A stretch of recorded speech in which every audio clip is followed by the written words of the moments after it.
Ladies and gentlemen, welcome back to another episode of Zentown Heroes. As you can see, our guest today is Fire. Fire's been on the front lines of the TN1 server invasion after the last galactic battle ended, and now he's at the front line of the NYC mega migration between Win, NYC, and more details on that as we get into it. But Fire, how you doing? Say hello. Bad timing, he's drinking.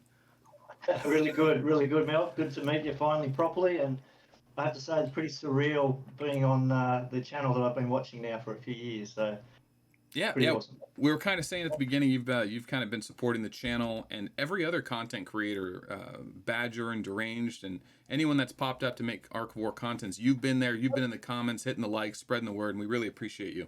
So thank you. Yeah, no worries, 100%. Yeah, it's you got to do that. You know, got to look after each other, and that's what you guys have been doing, trying to keep the community going. And so yeah, just being part of that and enjoying it. Yeah. Excellent. Now, my main question that I get most of is what's going on with Win and NYC, and I have kind of been detached. While you went on to TN1 and battled there on their server, and then migrated to NYC, you've seen kind of has all the comings and goings with ODAD and MJO and GAN and Kia and God, who else? There's a ton of names. So if you want to just jump into that story and let the people know what's going on, I think and I'll chime in for more details if you gloss over something.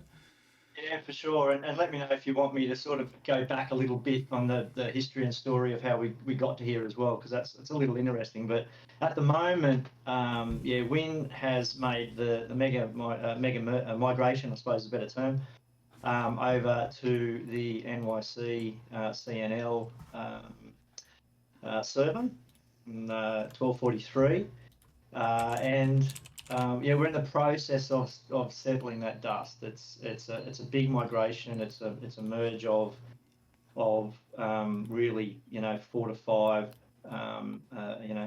guilds, 2 of which are huge, and we've got the alliance there on the side with CNL as well. And there's an interesting backstory about 1243 as well, because it is the original ZGL server where we were as well before we headed over through our journey to Dom and then Win and then back again to what was originally home to ZGL. So it's an interesting one, that one.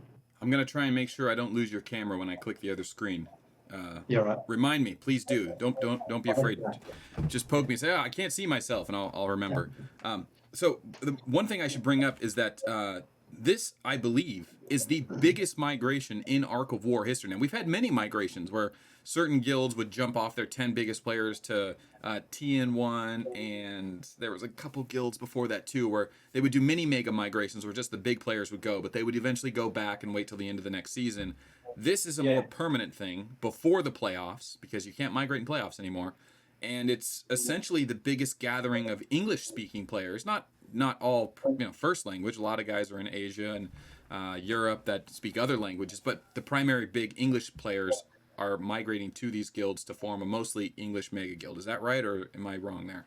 Well, I think that's right, and there's an interesting kind of cultural difference perhaps in the way that the guilds and players are doing that. But you're right, and I think it was Deranged and Mojo and I were chatting about it just earlier. But this is the 2 very large, predominantly Western guilds getting together.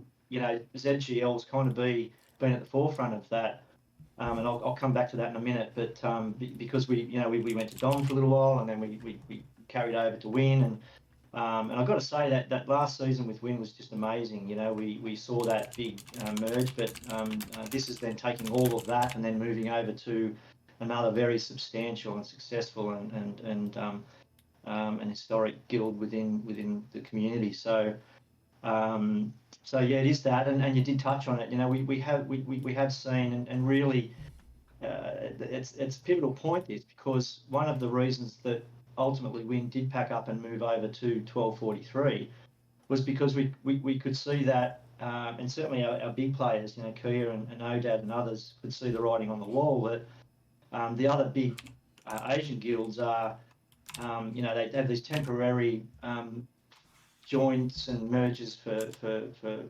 playoffs, and then they all split up and they go back again and do their thing. and our culture and our, not just our culture, but our desire and what we want in this community and what we want in our guilds. We want a more permanent, structured, base and guild Yeah, to be home. working Yeah, we want to have a stick home. with. Yeah. Yeah. And so this is the result of that, when with all the work we did in the background, all the strategy and planning, and there was stacks, with 4 or 5 of us working on spreadsheets and all the rest of it. And we've got, most of the biggest players in the game. We've got Deranged, ODAD, for God's sake. We've got Pkwy and others. We've got billion power arcs, probably $1 billion.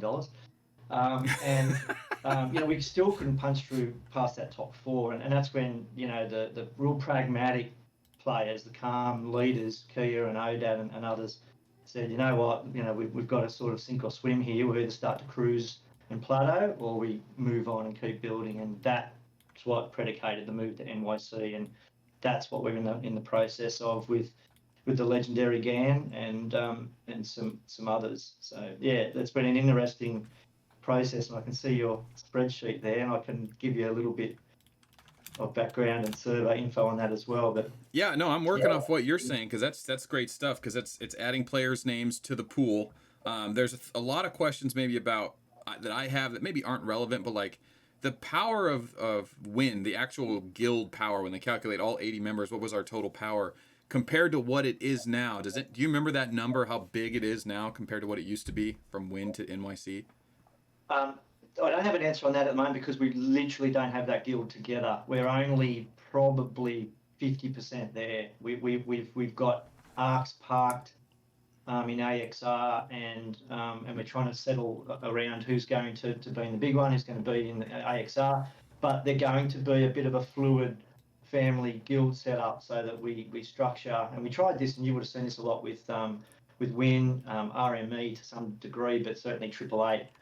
And so the project over here on 1243 will be looking at that concept. GAN and Kia in particular are really big on that family structure of not just being one isolated guild. They really want to carry the other guilds along up as high up into the playoffs as we can, and to not leave behind the players that have helped build the big players. And we've seen that through our guilds. We've all supported our big players and help feed and support those big players to stay big. And my understanding is that GAN and the NYC crew and their family guilds have been a very big part of that. And so now we're actually having to displace some of those people that have helped build the bigger players and keep them strong, and displace them into other family guilds. And so there's a strong responsibility and respect about making sure those players aren't left behind. And so, and we've got to do the same with our Win players. So we're going to have 2 very strong guilds in NYC and AXR. And Well, again, that's about not just focusing too much on one. So and I think that answers one of your questions there. But it's not, the dust is not settled yet.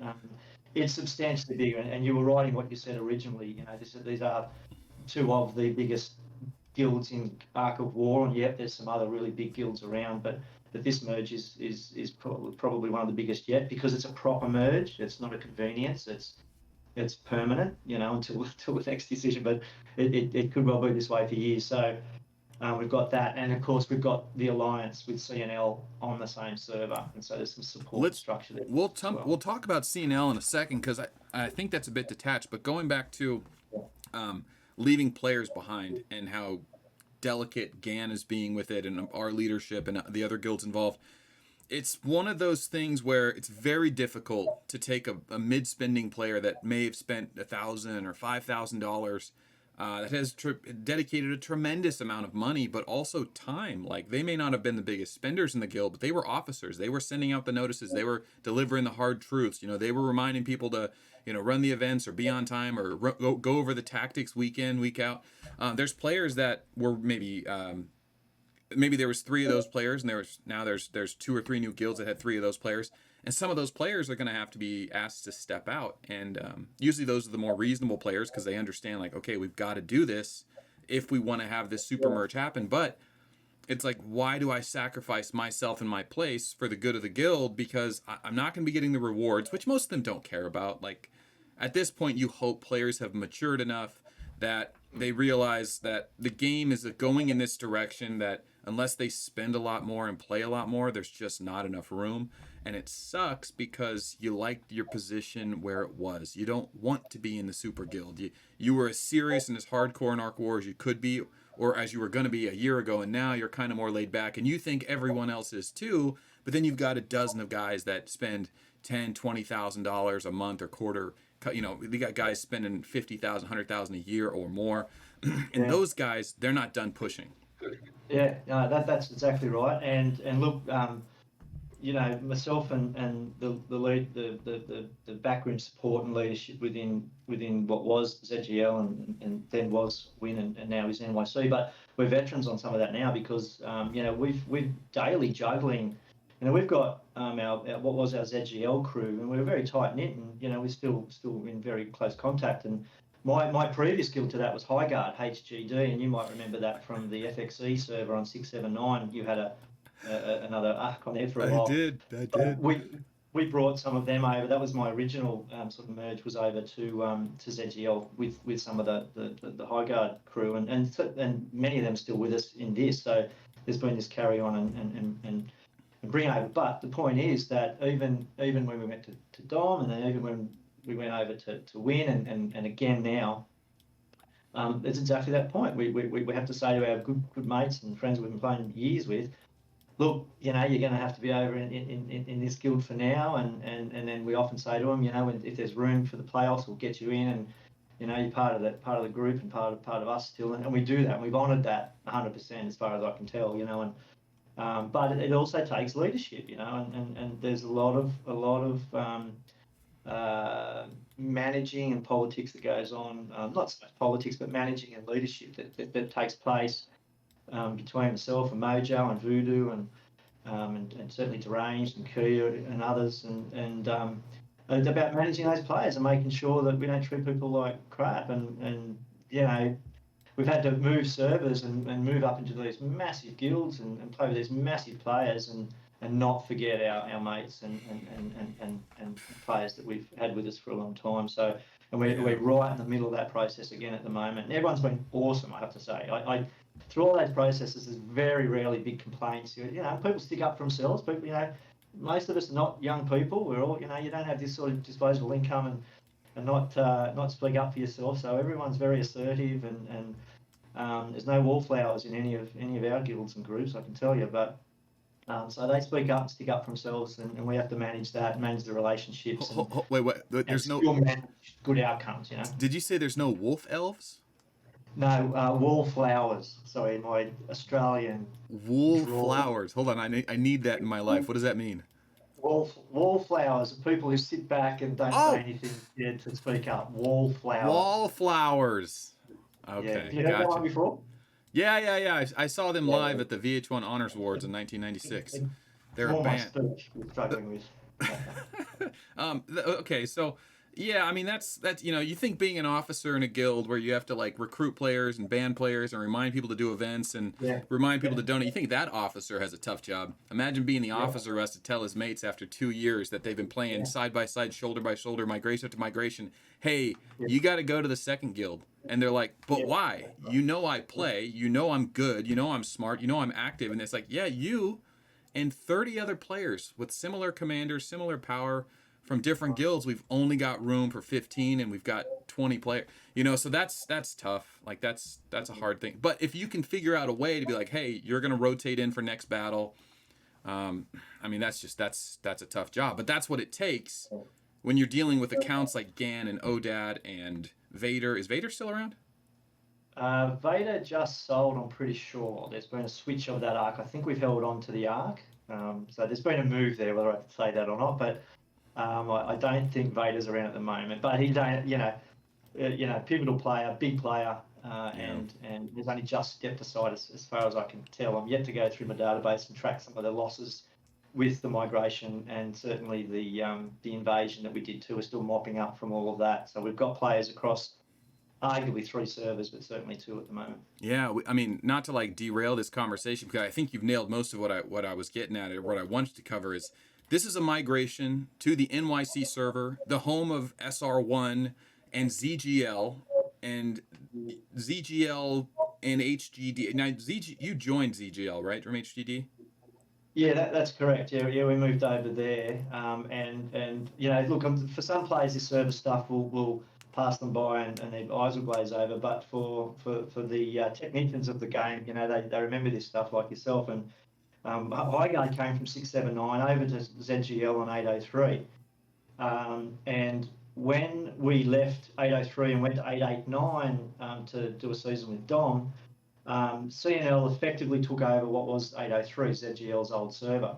We were on the ropes, when we headed off from that server. To be honest, they were building, and that predicated our move to Dom. But that was a project around trying to make guilds stronger. So we left 803. CNL had the whole map and took over what was 803. We did our Dom season and then headed over to Win. In the meantime, they did a server merge with NYC. That server and the old ZGL server, the CNL server. And so that's how 803 became the current 1243. And NYC have the alliance with CNL. It's split the map for some things. Certainly have a good, strong alliance in place at the moment. So, and then the Win story took place last season, and now Win's come over to 1243. The bulk of the old ZGL Black Ops guys as Win players have come back over to the old place. Deranged, Clever. Deranged and Brave and Clever and Brave. Yeah. And we just missed 20 players. I apologise, but so going back to 1243 with NYC, we actually had some guild forts there that we had going back, when we were originally there. So it's been a bit funny to. We still had control of the forts, just from, other arcs that still had control of them and stuff like that. So it's been an interesting circle and story and almost meant to be. But So the guild right now is majorly HGD, ZGL, Win. I would say God, but I think I'm the only person from my server that's still playing. Oh no, JDB probably migrated. Yeah. And I'm sure there's probably 20 or 30 other people from miscellaneous guilds that have joined NYC. But who is the original members of NYC that's still there? Obviously, GAN comes to mind. Yeah, GAN's the most obvious at the moment. We've got, and again, I'm still dust settling through AXR and NYC, and so I'm dealing with Hawk and Will C, and LM, and the Chinese names are going to be difficult for me to be able to express. But look, again, the dust is settling on some of that, and we're still trying to work out, who's going where and how to make both guilds, responsibly strong and effective. And this is a good reminder, everyone, if you're a Chinese player or an English player, put a Chinese symbol in your name. And hopefully it matches your English name, so when the Chinese players type out your Chinese symbol, it comes up as your English name in the auto-translate, and that way you can communicate with them. Otherwise, they don't know your name. They might know your name, but we don't know their name because we don't speak Mandarin. Yeah, I suspect we might be heading back to the numbered names too. I know Win had that before my time, but I think we'll probably see that again if we need to be able to make sense of all that. I hated that system. I was like, yeah. What number am I? Okay, I'll change it soon. I'm not changing my name. You got branding to worry about. That's right. Someone would steal my name, I'm sure. Yeah. But all right, so the migration's coming together. We've got a month left in the preseason. Then we're jumping into the playoffs. NYC, Win, HGD, Dom. Now, CNL's on the server. Are they going to be participating in the Super Guild, or are we just no room whatsoever? It's not a matter of no room.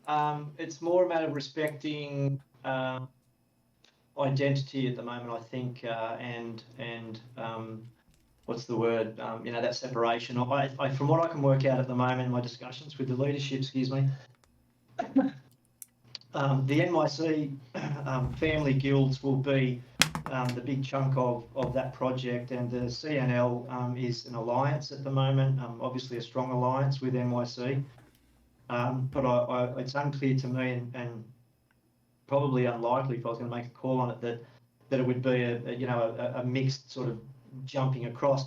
having said that, we've had a couple of players. I'm pretty sure Derange jumped into CNL for a little while to have a chat with the guys, and because they're old frenemies. Like when we were on ZGL, right. and we were at war with CNL, and it was a bloody war. And coming back to this server now, there was some strong politics had to take place to settle down some of the previous politics that had taken place because of the war was so intense. You know, CNL took some big losses. Clever comes to mind, and certainly you know, Deranged and the boys. But yeah, so we had to calm that farm a bit when we came over, and there was a little bit of politics had to take place, diplomatic relations, let's call it that. You know, So CNL appeared to be an alliance at this stage, but family orientated. I can see there might be. I reckon if they called for help from us, we'd probably give it, and vice versa. But you know, what we're seeing with WIN and NYC and AXR is a proper permanent temporary merge. We won't be WIN, we won't be ZGL, we will be NYC, or at least that family AXR as well. okay, yeah, I mean, and then WIN is always a fallback guild. It's not like we're going to lose control of it, but there's no permanent plans to move it, or it's just, yeah. It's a bit like almost, I think from memory we left, there was a couple of players who just never left ZGL originally. I could be wrong on that, but at least perhaps some second arcs or things like that. So players that are hanging back on WIN at the moment, that's their choice. That means they're not ready for a big merge like that. They're perhaps pulling back a little bit. Perhaps they just want to stay where WIN is.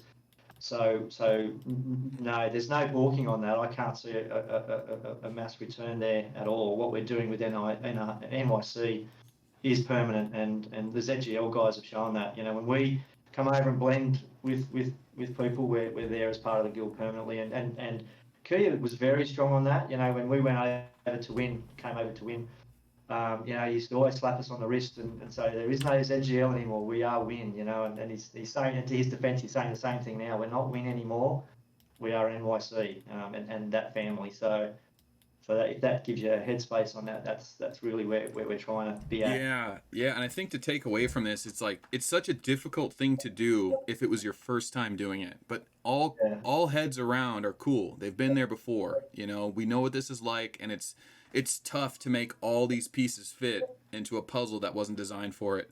But this is just the state of the direction of the game. And if people are spending the kind of money and spending the amount of time to play Arc of War, that this is the content they want to be engaged in, the galactic battle, the biggest stage, once every 3 months, the biggest spenders, the biggest arcs, the biggest guilds get into these legendary wars, which are, I will admit, less interesting than they used to be because lag is a major factor now. Control of your commanders is limited. It's really hard for guys like Odad to utilize all 5 of his commanders, you know, properly. I mean, that's the rare scenario. Most people only have 1 commander, maybe 2. That's right.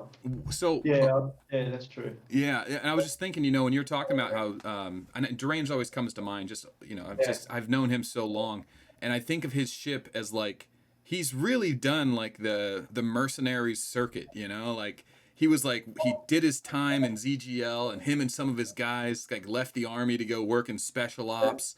You know, so they headed over to Dom server, and then they went to WIN server. If he came all the way back home to what it was, 810, was it? What was 803? It's 803. After the move, it was 1243, which is where we are. Yeah. So then now he's back, and like if you could see like his passport stamps on the side of his ship, you know, running into those CNL guys again, being like, "Hey guys, remember me?" They're like, "Oh yeah, where you been?" He's like, "Well, I'm glad you asked. Everywhere." Yeah. So that's very much the case. I want to touch on something because I think we've pretty much got the migration figured out. It's the biggest migration. The power doesn't matter. There's probably 5 or 10 over a billion arcs. That'll be more prevalent as the playoffs and as the merge finishes, because it's not done, right? We're still working on. I'm still on the old server. But we've lost, right? Dom, the biggest player in Dom, rookie. We lost him a couple months ago. Yeah, that's right. Dom's been an interesting project to watch. I call it a project because I was part of it for a while, but it's a tricky one, that. And then you know the history with rookie more than anyone. And Gengaji's floating around out there. I'm pretty sure he floated over onto the invasion for a while. I could be wrong about that. He at least went to another server. and he tears it up wherever he goes. So yeah, I've lost track a little bit with what's happening over there at Dom. Deranged is all over this stuff. He's the best diplomat we've got. And that's why he hooked me in early on once I joined ZGL as far as management and leadership and stuff, because he could see that I like getting into the weeds of those strategies and data and stuff. But he's just everywhere. He's meeting with people. He's having coffee with people, and he's over on servers and he knows everybody. Yeah, he's a legend, you know. So I did an episode with him. The last Zentown Heroes episode was with him, and he was like, "Yeah, I went and met ODAD," and I was like, "You did?" He's like, "Yeah, great guy." And I was like, "What do you mean? Hold on a second. I need to be throwing these meetups. You know, I want to be sure about this. I'm pretty sure Kia went and met up with Gan and sorted out this what was the kickoff for this merger. Now I could be wrong on that. He was looking at it, and maybe they ended up doing it by chat. I couldn't get it out of him at the end, but these guys are just crazy, you know. And yeah, it's hard to explain until you've hung out with them. They're amazing people, and it's worth mentioning ODAD again there. I know you've featured him a lot, and we talk about him a lot, and he's the biggest player in the game. But the guy is awesome. Like, to be able to play alongside him, and you know, when he's on speaker, and he's one of those guys. He doesn't speak unless he's got something to say, and when he does speak, you should listen. You know, he's one of those calming kind of dudes. He's not some nerd sitting behind a computer screen. The guy's hardcore, and I think that is where his head's at, from what I can tell with this. I don't think he does anything in halves in his life, and I think that's the result of his arc, you know. The guy's a legend, you know. It's been a privilege to play alongside him and Kia and those big players who've committed a lot to the game, you know. I feel so attacked. You are? No, you were like, whenever he talks, you should listen. He doesn't just talk. I'm like, oh, I kind of do that. He's like, yeah, he doesn't talk out of his ass. I'm like, oh, that's me. You know. Well, I don't know about all that. I don't know. Oh God, no. Yeah, you know, I think it's kind of goofy. I'm so into like how this stuff happens, because I still think we take for granted just how ridiculous this game is. And when you play something long enough and enough money gets involved, it starts to get a little wild. You know, any hobby does. I mean, pigeon racing is a serious hobby in China. And the amount of money that's spent on pigeons will blow people's minds just for mating pigeons. And the same thing can be said about cattle and dogs. Well, those same rabbit holes for people that are into hobbies go all the way to the bottom. I mean, from collecting antiques to playing video games, it gets crazy. And I think most people don't give two shits about what we're doing on Arc of War, but we do. You know, this is our thing. We know so much about it. We've become experts on it. I think, and I'm getting this is all build up to this one statement. Man, I would have loved to film that interview between Gan and Kia. I think that would have been so cool. I'm not 100% sure on that, but I like to think it happened. Put it that way, you know. It'd be great to think it would happen, and you know, now we see him in chat together. You know, it's like when we got Deranged and us together. You know, we all, you know, not me, but you know, when I started seeing Deranged in the chat with Kia and ODAD, and I'm just sitting back, just going, whoa, I'm part of this, you know, and as you are, you know, so it's been amazing. But you know, and I hope I won't digress too much, and you can edit if you want, but. One of the things that I've noticed that's been one of the big successes of how we've ended up where we are as a guild, and I'm assuming you're still part of that, that from my experience, you know, these magical legendary players that we've just been talking about, the thing that I think has made all of this possible is that those players are not egomaniacs. And you can tell in their real life, they're obviously good at what they do and leaders as well. Yeah. And what I've seen in my experience, and Deranged was a classic with me, you know, they see people around them that can do good. And it doesn't matter. I'm a T11 player. I've hit the ceiling. I don't know if you remember my meme, but I've hit the ceiling. I'm a firefighter. My wages don't pay for anything more than T11 at the moment, so I'm battling away. But, you know, Deranged saw me and said, man, because I put a spreadsheet together when we were in ZGL, and he just said, I want you. And he said, right, come here, you jump in there. Here's my leaders. Everybody, here's fire. Use him, you know. And that's exactly what happened when we went over to Don, less so, but it wasn't necessary, but with Win. And again, someone like Kia didn't say, no, we're Win. We don't need you guys, you know. Straight away, Kia put his arm around me. Voodoo and Mojo did as well. And it's this collective approach, and again, I've said exactly the same thing with GAN. There's none of this. This is our territory. There's no, there's no egomaniacs in this stuff. And whatever they keep doing that, whatever we keep doing that, we'll keep having really successful guilds. So I'm really excited about what we're doing with NYC because you've got these awesome leaders who can see other leaders and they use them. They don't just sort of try to protect their patch. We've got this really good collective approach. Yeah, so it's not about just being a great leader. It's about using the people around you that show initiative and a willingness, and that's And you've said that from I remember a video 2 years ago. Where you were saying if you're running a guild, you get someone to run Imperial, you get someone else to organise RSS banks and things like that. It's the same concept, and again, the circle there is that's what these guys have done well, and it's to their credit. Yeah, it's a funny thing, because people go through seasons, like if someone's willing to like start being an officer and take the initiative, and they don't know how to like put themselves into the promotion, and they just start doing the job. You have to remember as an officer and a leader that those people at that moment, that day, that hour, if you give them the right opportunity, they're going to take it and they're going to do that work and they're going to make the guild better. They're going to enrich their playing experience. They're going to keep their friends in the loop. And it may last for a week. It may last for a month. They might go too hard and burn themselves out, or it might go on for years and you get a really nice, rewarding experience for everyone because you're literally building a family and a community guild. But because you hook that person at the right moment, and there's a lot of bad guild leaders that just, I'm the big ship. I'm going to do what I want. You listen to me.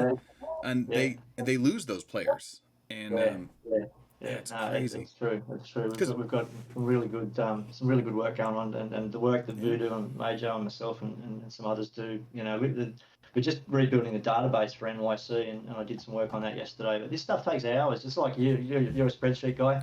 This stuff takes hours. After a GC match, or a galactic battle, I'll sit down for an hour and a half and just transpose the scores from that one single match over into the database, and then we track who's getting what score, who did what they were supposed to do, and who's not participating. And that's the circle back to what you were saying before. We are galactic campaign guilds now. It's what we're there for. If people want to farm and relax and do that stuff, we'll jump into one of the family guilds, because these are hardcore, big spending, lots of strategy and time and effort guilds, Yeah, and I think to shift off that for a second, one of the things, one of the main reasons why I haven't migrated, I've been using I want to interview someone before I migrate excuse. So I tried to get Voodoo, Mojo, and I'm like, I'm not leaving until I talk to somebody about what's going on here. The other holdback or reservation I had was, I know that I'm not in the position I was a year and a half, 2 years ago to jump into a mega guild and play every day to earn my spot, prove my worth.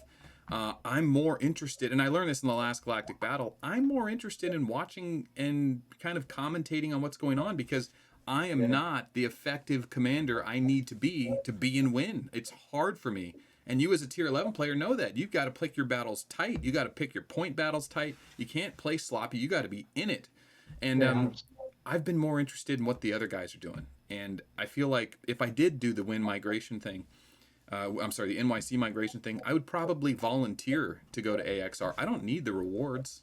What is another gem? Yeah, and again, we can shift people around and do things. And again, if you're doing videos and being in NYC to be able to look at certain things and watch certain things, we can make that happen as well. And I think AXR will not be a farming guild. I want to be clear about that. It'll be a battle guild, and hopefully a very good one. But there'll be a place there for you, no doubt.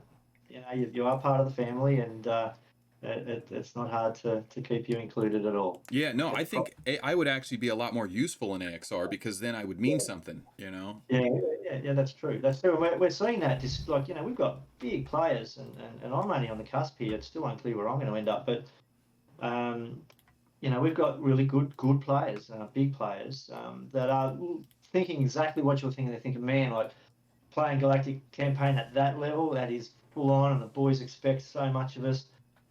Maybe I need to sit back a little bit, and AXR maybe that's the spot for that. Although, I'll labour the point again. AXR, at this stage, we intend AXR to be a really good fighting guild. But again, we've got the family there, and there's a place for everyone some way somehow, and we're working hard to make that happen. Okay, that's exciting. Now, what happened on TN1's server invasion? How long did that last?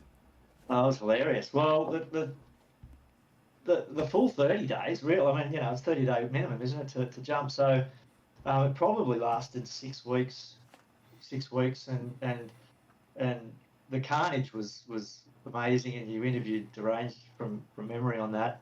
Yeah. I jumped over with a 50 mil second arc that I've got, and I got trashed. I got absolutely trashed. But I was there to back up the guys, and I was able to rotate through forts and garrison, and it's basically a what do you call them, the baby. You call your baby arcs. Baby tyrants, nemesis arcs. It's a little tyrant, yeah. It's a decent tyrant arc. But so I jumped over with that and caused my own carnage, but I sort of won a few and lost a few. But Anakin absolutely smashed me a few times. That arc got trashed, but I sent it over there for that reason. So you guys go over to their server for 30 days, 6 weeks, piss them off, and they're just like, well, we're not going to lie down. Then they migrated back to our server. Yeah. And now they're causing us trouble. It's a great story, and I want to be clear about this. Like the way Deranged, and Brave, and Keb, and there's others, and I'm so sorry I'm missing them all. But I know. Don't apologize to me. You got to apologize to them. I think at one stage I remember seeing a chat from Brave, and he just said, "TN1, let's do this," And it took me another week or so before I jumped in. So they just went for it, man, and they landed, and they were just tearing the place up.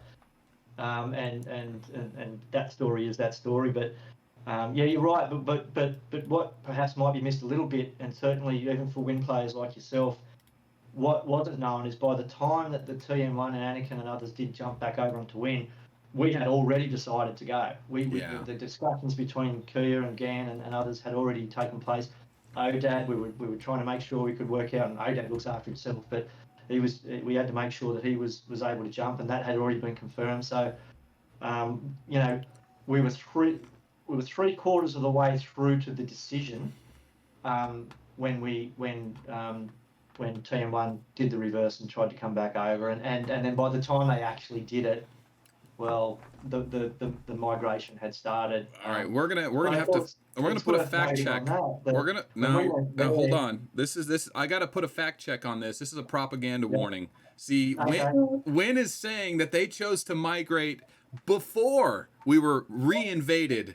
See, but I heard from San and TN1 that they invaded us so bad that they forced us to leave to get refuge from NYC. Now, we'll have to check with official sources on this, but well, I can give you an official source because he's here, because I was in the council chat and the leadership chats when we were doing this. At the same time, I had another arc already in the war over on the other server, but 100% guaranteed.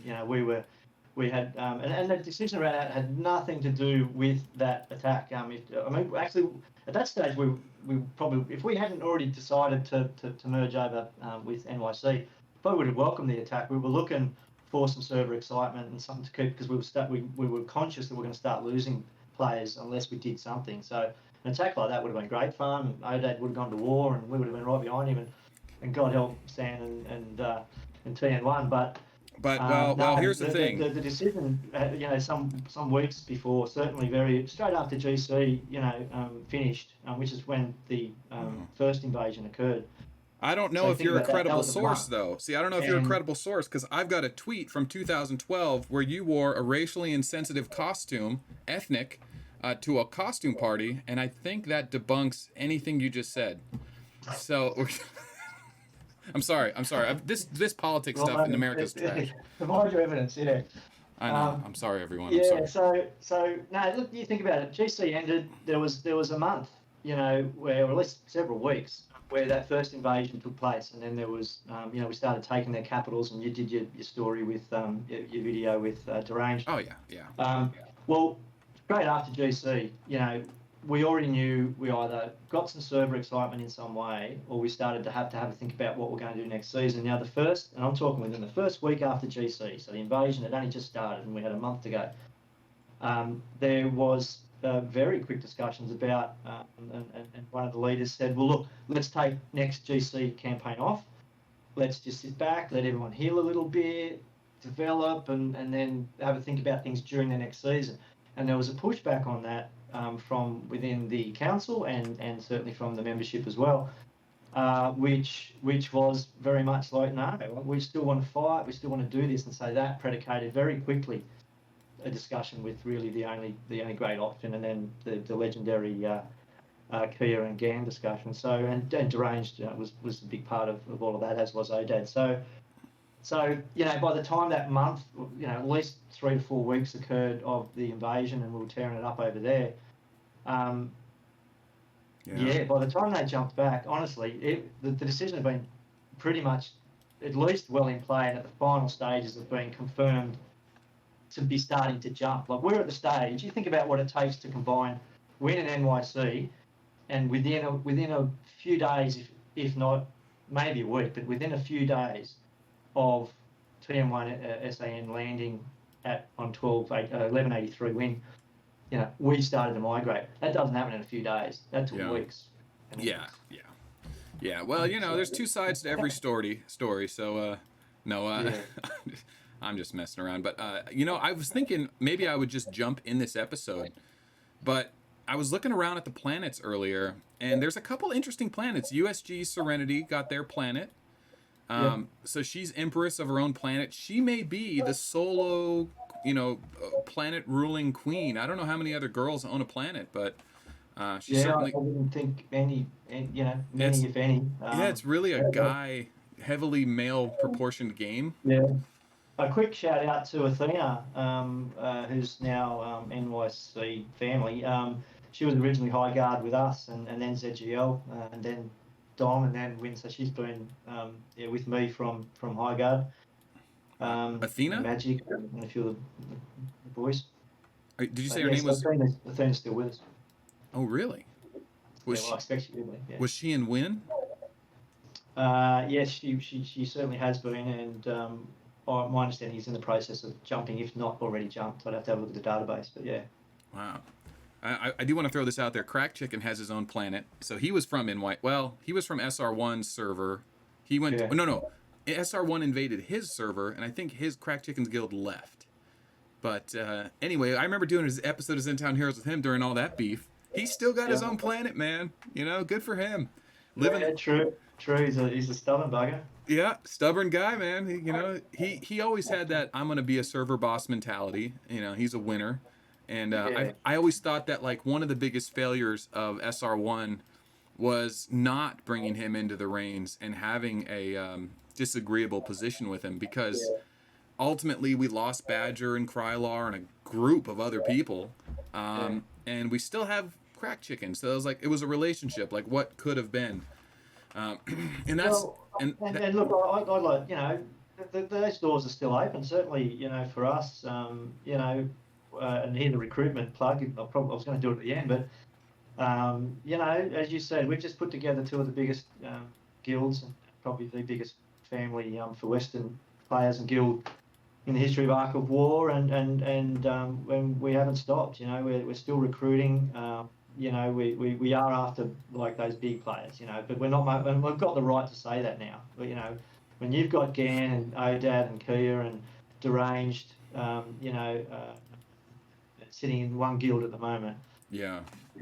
My advice is to all the other big players around, especially the Western players, get on board, man. Like, it's been clear to me since I was in HGD that the only way, the original HGD and ZGL players will tell you this. I was always advocating, you can only float this stuff to the top. You can only make the best of the best. This floundering around trying to make, average guilds is depending on what you want. But for GC.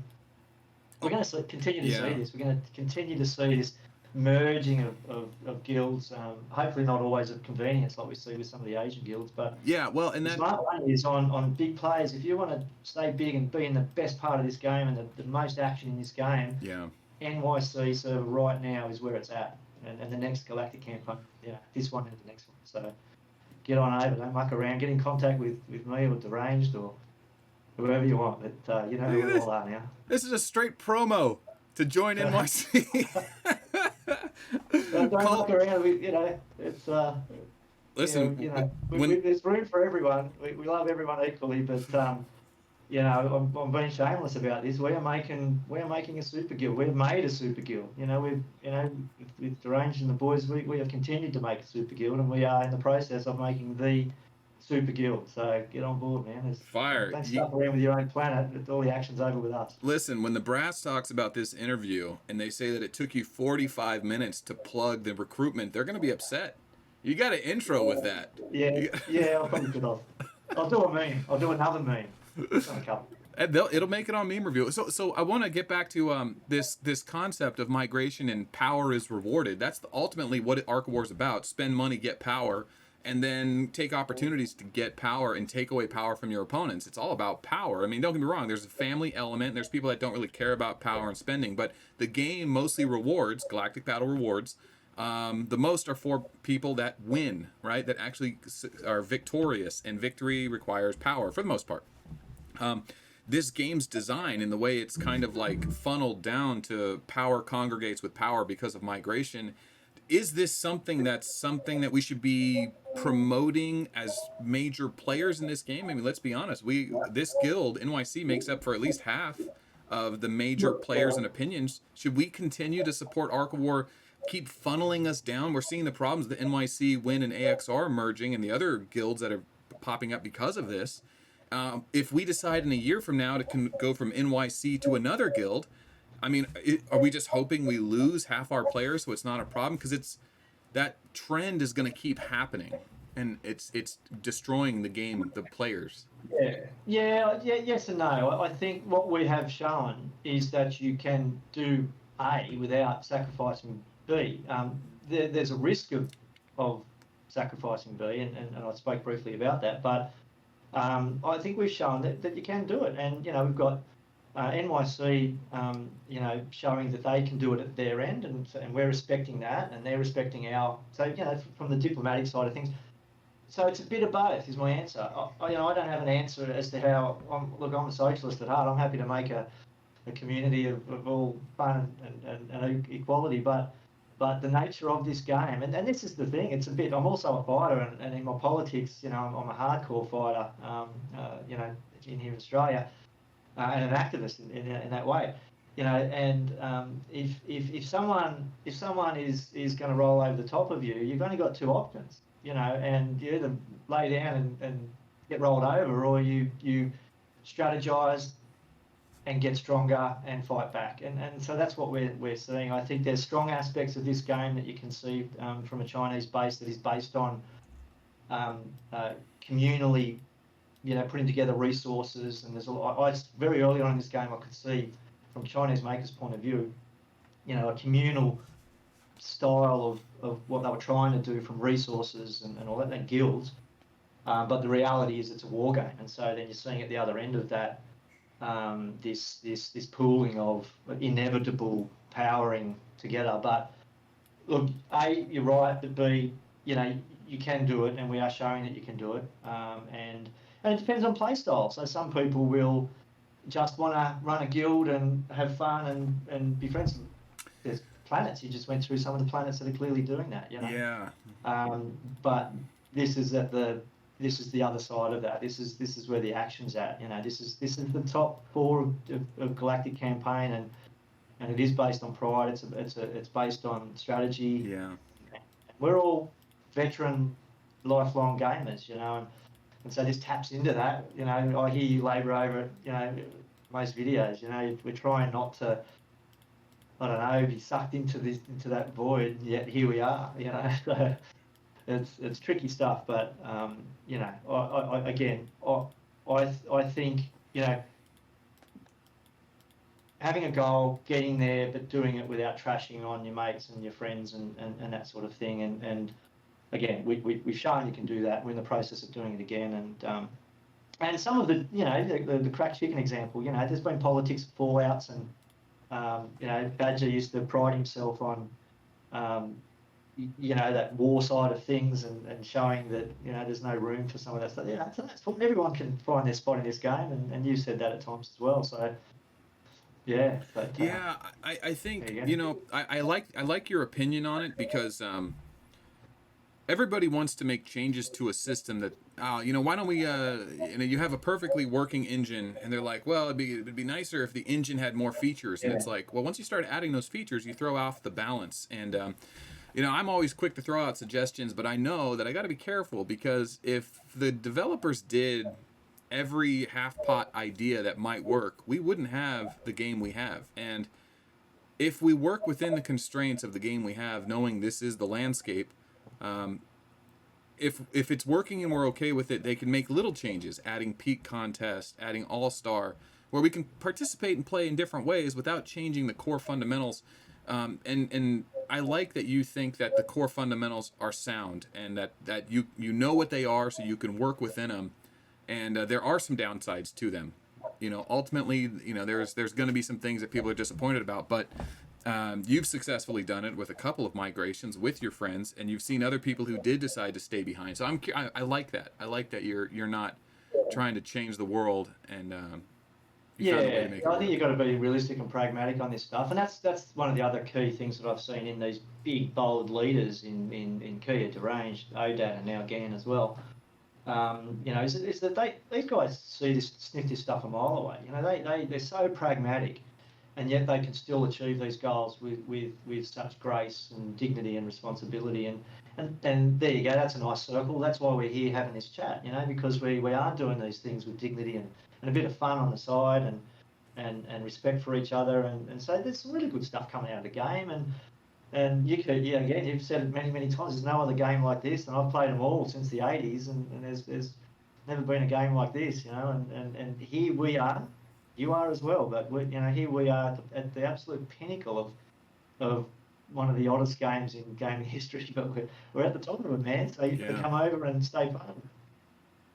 Yeah, I think, and I'll touch on this now because I've been holding off on this for a long Yeah, time. Is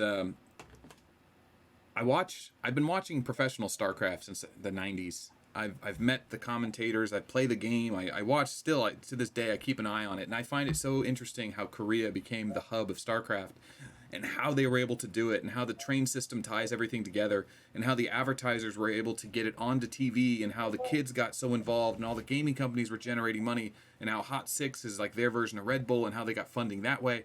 And I think the competition, the gameplay is compelling. It's something I'm interested in. And then you look at something different like chess, right? Chess. I recently got super into chess, and you look at how big chess is, and all the different YouTubers on chess that talk about the games and the drama and the tournaments, and then the actual grandmasters themselves that have their own channels. And I think to myself, this could be Arc of War. Like, players in Arc of War, Odad could have his own channel. And Odad is so, his account is so big, and he's such a good player, he wouldn't have to be the green screen talking head that I am. People would just want to see him play, see his yeah, commander, see him fight, see how he chooses battles. yeah, A lot of yeah, pro gamers in esports, and I think Faker is one, they just turn their stream on because they're going to be playing their games, practicing. They may as well make money. People are going to come and watch. They don't have to say anything to the audience. People are there yeah, because there's high level skill and what's the other word? High level, and then I don't know, maybe a high level of celebrity. So like if you're a pro and you got good quality content, you don't have to have a good character. You don't have to say anything. If you get 2 out of the 3 things, you're going to be okay.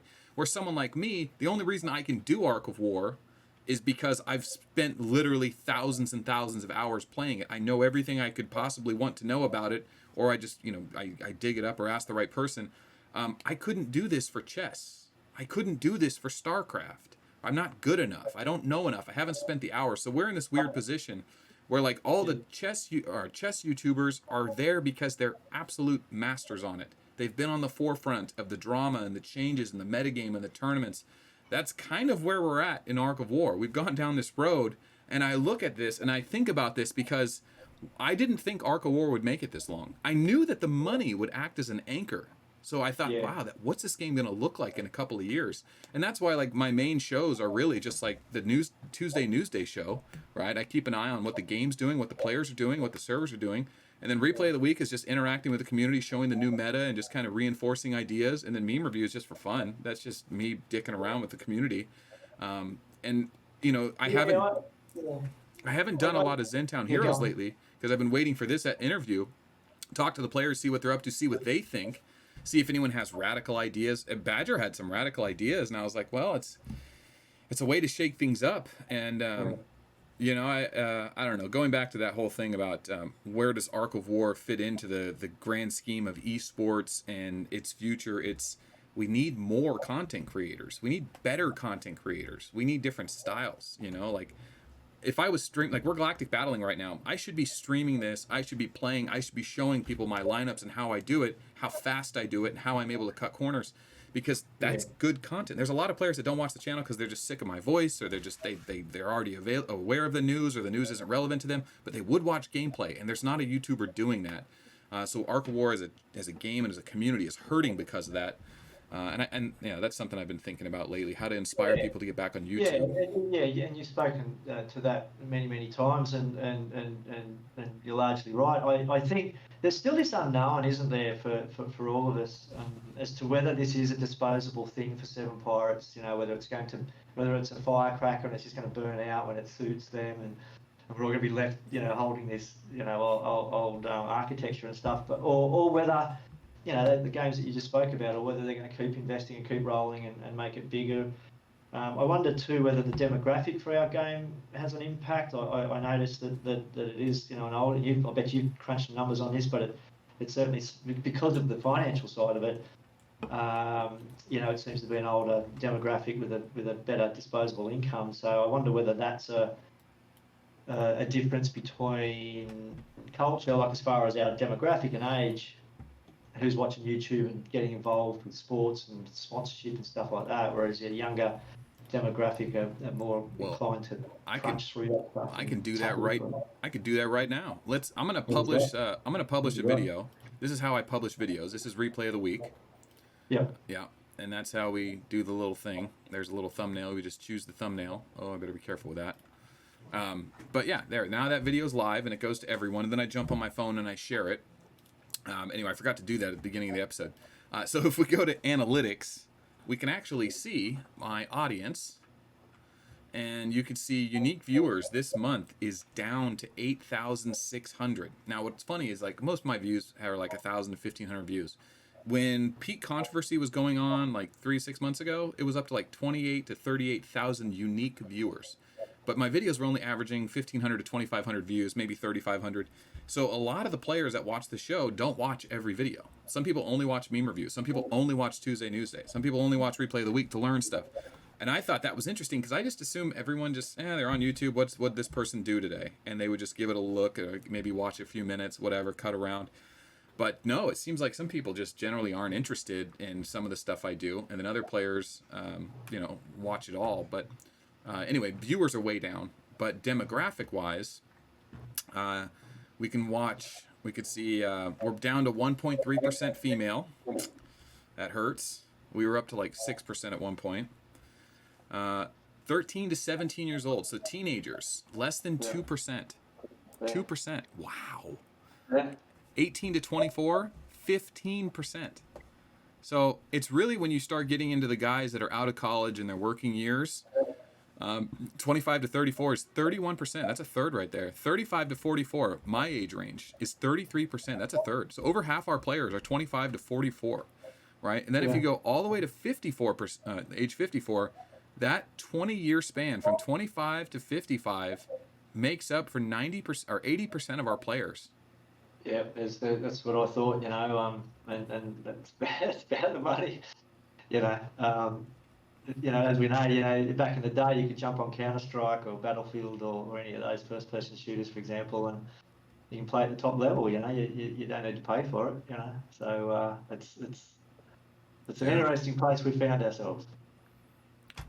Anyway, I thought that was that's a great question though. What's the demographic? Well, I can't say the demographic exactly for Arc War, but I can tell you the demographic exactly for my YouTube viewers. And that's of some sort, yeah. I mean that's really fascinating too, because you have to think that the demographic of 25 to 55 are not the YouTube audience. The mass majority of people on YouTube are under 25.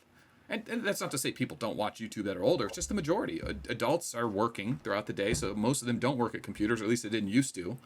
Obviously, college kids are being distracted by YouTube all the time. They're looking at YouTube between their breaks on their part-time jobs or going to work, leaving work. And it's just a generation of kids that grew up on YouTube. See, what people don't realize is this YouTube channel I built, I didn't take viewers from anyone. I didn't go to PewDiePie or Mr. Beast and start stealing their viewers, or like a Twitch streamer like Ninja, and then the next guy steals all his viewers like XQC. Every one of my subscribers, for the most part, my subscribers are people that I, one by one, messaged, emailed, invited online to come watch this channel, and they started coming to YouTube because of me. I don't want to float my own ego. Like, people go to YouTube for learning how to fix their oven, but I mean, like, there is a weird organic growth that stemmed up because of Ark of War, the interest in Ark of War, how to get better at it, and how unavailable Ark of War content is. Remember, before me, and before the real pushes that the community had against Seven Pirates for not having patch notes, a patch would come out and they wouldn't even tell us what was in it, or it would be like super brief and vague, and then we spend the next day trying to figure out what the changes actually were, and they were like, oh, we have outfits now, you know. Like, I just discovered something recently that was in a patch. I forgot, what was it? There's a new thing that just came out. I shouldn't have said that until I remembered what it was. The point is that you're digging around and you find something like that, and 99% of players aren't going to know that. Yeah. I mean, just a wild game, man. It's just crazy. Yeah, it's true. And one of the things that happens that I think is really funny is, like, I go through periods of time where I don't use certain things. Like, I don't use 8-hour shields. I haven't been fighting for capitals. I have 300 something now. I think from Time and Space War, I don't know. They just kind of show up. And I've got I need to get back to PvPing. My God. Yeah, you'll burn through those. Look at that, 1,200 medals for Eastwood. What kind of weird stuff? You know what's funny? On my Sky Kingdoms account, if you guys stayed this long enough, you didn't wait, yeah, you did play Sky Kingdoms, didn't you? No, I didn't, but I did follow some of your videos on that. But no, I was one of the staple guys that didn't jump into that. Okay. Do you remember Aether coins? Yeah, Aether coins. Yeah. Those are the ones that are like, I think they're 50 for $100 or something like that. Yeah. Well, on Sky Kingdoms, when it first came out, I was getting a monthly gift from Ark of War, and I've talked about this, and they gave it to me for Ark of War, and then they started giving it to me for Sky Kingdoms, which I no longer get, but I did for a while, and they gave me Aether coins one month, and then it was like way too many, and I was like, oh, I'm not going to say anything, we'll see if they notice. And then, month after month, they did it over and over and over again, and I don't remember exactly how many I had. I had so many that I was waiting for the next Aether Coin event, because if it came around and it was like Ark of War, I was going to be the #1 player in Sky Kingdoms without having to spend a dime. You need to spend them, man. Yeah, I need to spend them, but their events are different on the Aether Coins. You can't get magazines with them, or at least that you weren't able to yet. Is this them here? I think this is him. Yeah, the Dragon Coin. Yeah. So normally, if you're lucky, you can get 100 of these for $200 or something. They sent me 5,000 4 months in a row. It's pity you can't merge stuff over from there to Ark of War. Oh, I'd be the biggest account in the game. I'd be the biggest account. I got 20,000 Dragon Coins. I wonder. I haven't told. What's the numbers like on that game now? What are the numbers? Yeah. Well, what would you think? Is it still an active community in Sky Kingdoms, or is it all but dead? Yeah, for those of you that don't know, this guy's trying to zero me. No, okay, I already zeroed him, sorry. Sky Kingdoms is Ark of War reskinned as a cartoon. And it's a few different things. Instead of Ark Halls, you have dragon castles, dragons that protect your castles. They do actually have different buffs. Most of the commanders are the same. Some of them are slightly different, like Gilly's a walker commander. Our server is owned by Big. We actually have a great server here, and our guild is a very much family community guild, and I need to take a second to give a shout out to Canna, because Canna has been amazing. She's been the den mother of this guild for so long, and Bentnail's here, Fat Max here. You can see all the active players. I mean, there's at least, let's see, 20, 30, 40. Okay. Yeah, I mean, there's active players, 50. Yeah. So, I mean, they're doing good, and she's a great guild leader. She's on top of everything, and just a solid woman all around. You could tell she's not some young girl looking for attention. She's just taking care of people, which is awesome. But what does the game look like? Well, Ark of War averages 100 servers. Right now it's at 80-ish, and that's low for Ark of War. Sky Kingdoms, and this just kind of gives you the health of the game. Ark of War opened a server almost every day since its inception, and then it slowed down a bit. Right now, Sky Kingdoms is down to 8 servers. Wow. Scary. So it's 1/10 the size of Ark of War, but they still put out patches. They still put out new content. They haven't given up on the game, which is really nice. There's still coming. But and the reason I like showing this, and I realize a lot of people are probably rolling their eyes, is just remember, Sky Kingdoms rose and fell. And Ark of War inevitably will have to follow that same trend. The question is for how long? That's right. So that's right. It's how long will this firecracker burn for? How long will this fire burn for? The fireman makes a fire reference. Okay. That's awesome. All right. So what's going on locally? What are you doing with your account? Who are you maining? What am I doing with? With your own account, who are you maining? What are you doing? Yeah, so I'm DS. I'm a Dragon Slayer. About 600k leadership. Full slots, T11. As I said, I haven't plateaued. I'm struggling to bust through that. But yeah, look, it's an effective art. When I jump on a server, really through the last, well, especially through Diamond, through Win, an arc like mine can be effectively used as a jumper. I jump over to the enemy side during the GC. I disrupt. I send plasma march, and then I've got a DS sitting there waiting to pounce as a one flop bust. Tier 11 Dragon Slayer, and then have a penetration offsuit. Oh, you can. Yeah, I'm struggling to get my penetration. The penetration up to where it really needs to be for Dragon Slayer on that level. I'm tempted to switch back over to Vega for that built-in penetration, and then just stick with a really high attack gear. So I found that Dragon Slayer was better against full marches, and that Vega for my build and my troops was better for just against the single slot. So in GC you're usually up against full marches. So for me, Dragon Slayer's still getting a better. Because penetration gear is expensive. You need to hit that threshold. It's cheaper to just go double Titans, but you got to have that built-in defense remover like non-violent resistance and breakdown. Yeah. And with Vega, you can just fourth skill the Dragon Slayer. True. Destructive. No, God. Yeah. I'm running Sleep Bomb as the fourth on my Dragon Slayer, so as a single slot, if they do attack me in a disruption strategy, I'll come off pretty good, because it'll often hit, and either do a decent clear or at least a big hit on the T12, and they'll Sleep Bomb and they'll just run. Just take the hit. And your airships, tier 11 airships, you could run Andromeda if you really wanted to. But 60% Sleep Bomb's even better. Yeah, true. God, it's Shockwave. If you run Vega with just a couple levels of Shockwave, if you hit a Ranger, oh man. And then you don't got to spend a bunch of melange on gear. Vega was the fallback for a few of us on T11 for a while. Yeah. All right. Yeah, just for that built-in penetration, and then the fourth slot. Are you S-class? Wait, you have to be S-class, because otherwise your leadership wouldn't be there. Yeah. Did you get the new skin?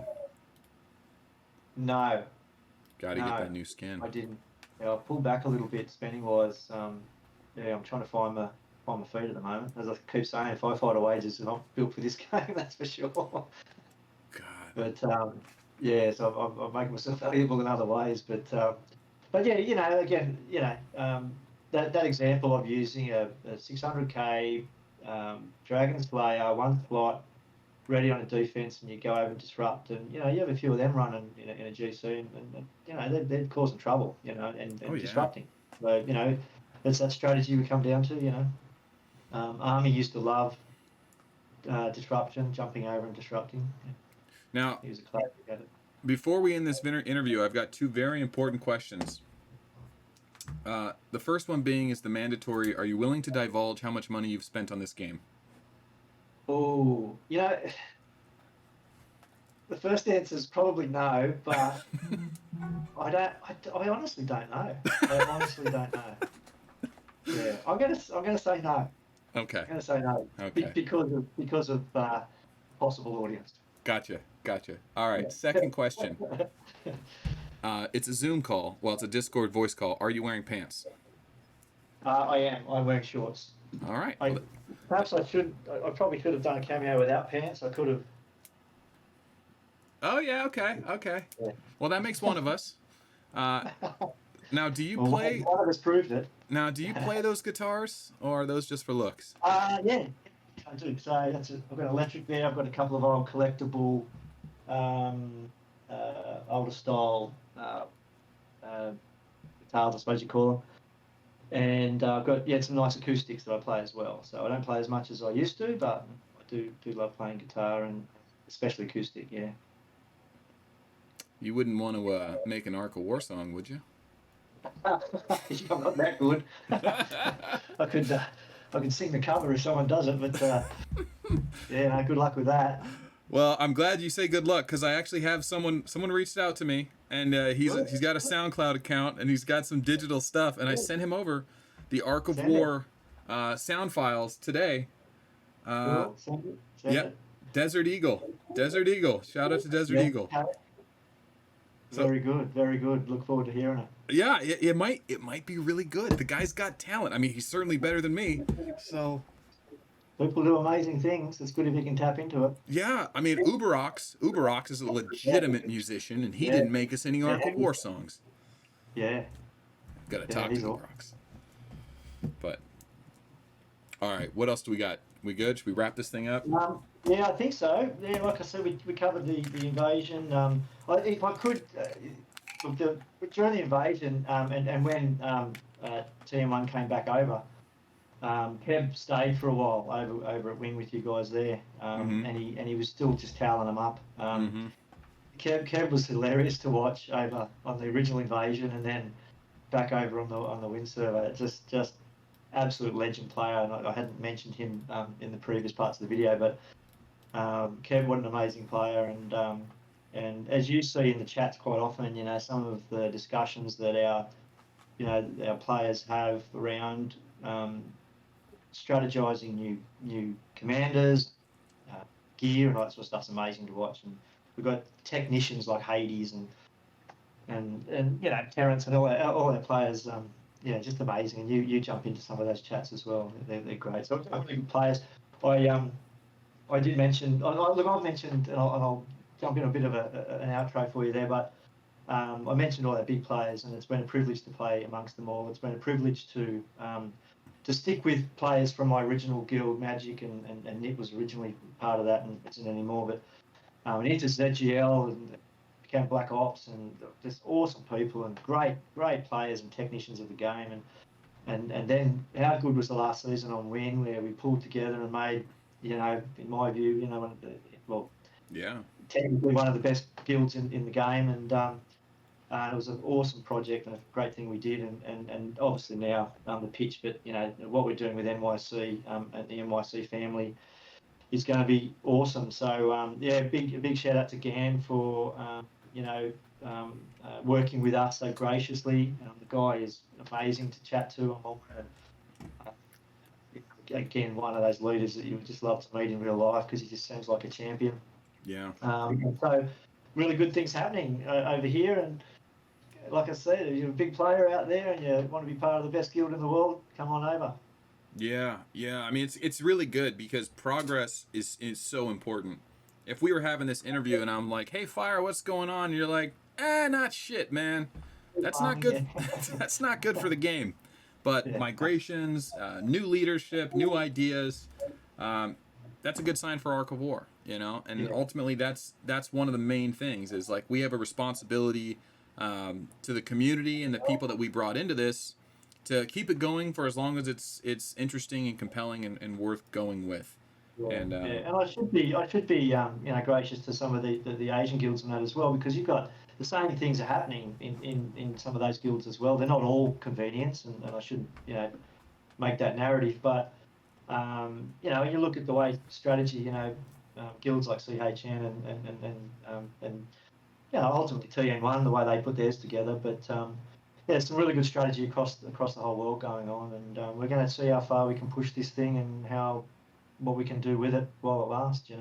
Yeah, I mean, think about it. You know, NYC and Win would be nothing without a CHN. It's like there's no Tyson without Holyfield. There's no Flash without Jadong. There's no. Give me another Yeah. one. And Rising. I don't see a risk of these mergers going to that extreme. And you're not suggesting that, but I don't see that as a problem. I think we're going to. Yeah, I think there'll always be opposition within this game, and look, Oh, it's great. we had win with Odad and Kia and Balkus and Vader, and we still couldn't bust top four. So Well, going back. still, What I mean, the point is that there's no. I mean, you can't have a great guild without a great villain, right? Greatness brings up greatness. So we need the CHNs of the world and the TN1s, no matter how filthy they are and the nasty tricks they pull and the propaganda they spread. I mean, saying that we migrated our own server just because we were afraid of them. Can you believe those guys? Yeah. Can't trust a guy named Anakin. King. TN1 are not a shadow of their former selves, I tell you. Kevin, Deranged, and Brave, and the boys tore them apart. And I mean, listen, if a guy. If they want revenge, they know where we are. Listen, the thing about names is names are given, right? People give you a name. You don't choose your name. This guy chose his name and he called himself King. Anyone that calls himself King can't be trusted. But he called himself King twice. Okay? What does that say about this guy? And his best friend is Anakin? Oh, these guys are natural villains. And they didn't see the steam train, Kevin, Deranged, and the boys coming. They got rolled, man. So there was some great justice, but from what we saw through the Galactic Campaign series, where we were knocked out under that sort of 2 and 3, and then we did expose, I think, and I'll speak for myself, and I've been speaking for myself this whole time, but it did expose the mergers of convenience, and when Galactic Campaign was over for us, we were still our guild, and we showed that when only a handful of us went over to the Galactic Campaign winners and towed them up, so towed them up. We did pull their pants down and expose, the winners of the GC.